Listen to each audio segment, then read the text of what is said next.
கர்நாடகாவில் புகையிலை பொருட்கள் வாங்குவதற்கு கடும் கட்டுப்பாடுகள் விதிக்கப்பட்டுள்ளது. அதன்படி புகையிலை வாங்கவும் விற்பனை செய்வதற்குமான வயது வரம்பை 18 21 கர்நாடக அரசு உயர்த்தியுள்ளது. அதோடு ஹுக்கா பார்களுக்கு முற்றிலுமாக தடை விதித்த கர்நாடக அரசு உத்தரவிட்டுள்ளது. புகையிலை பொருட்களை இளைஞர்கள் முதல் பெரியவர்கள் வரை பலரும் பயன்படுத்தி வருகின்றனர். இதனை தடுக்க மத்திய மாநில அரசுகள் நடவடிக்கை எடுத்து வருகிறது.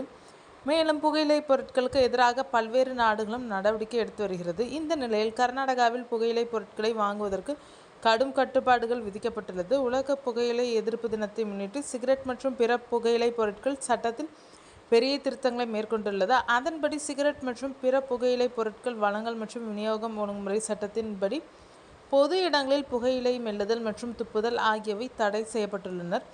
எந்த ஒரு கல்வி நிறுவனத்திலிருந்தும் 100 மீட்டருக்குள் புகையிலை பொருட்களை விற்பனை செய்வதற்கான கடுமையான தடை விதிக்கப்பட்டுள்ளது.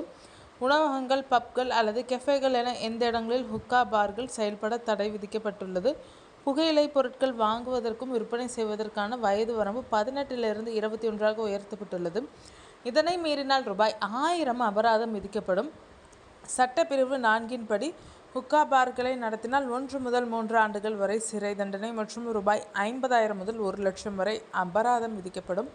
முன்பும் கர்நாடகாவில் ஹுக்கா பார்கள் தடை விதிக்கப்பட்டிருந்தாலும் சட்டவிரோதமாக சில இடங்களில் செயல்பட்டு வந்ததாக அதிகாரிகள் கூறினர். இதனை அடுத்து இப்போது கடும் கட்டுப்பாடுகள் விதிக்கப்பட்டுள்ளது. அண்மையில் இளைஞர்களை போதைப் பொருட்கள் பழக்கத்திலிருந்து வெளியேற்ற சிகரெட், போதைப் பொருட்கள், சிகரெட், ஹுக்காக்கள் உள்ளிட்டவற்றை உலக நாடுகள் தடை செய்ய வேண்டும் என உலக சுகாதார அமைப்பு வலியுறுத்தியிருந்தது குறிப்பிடத்தக்கது.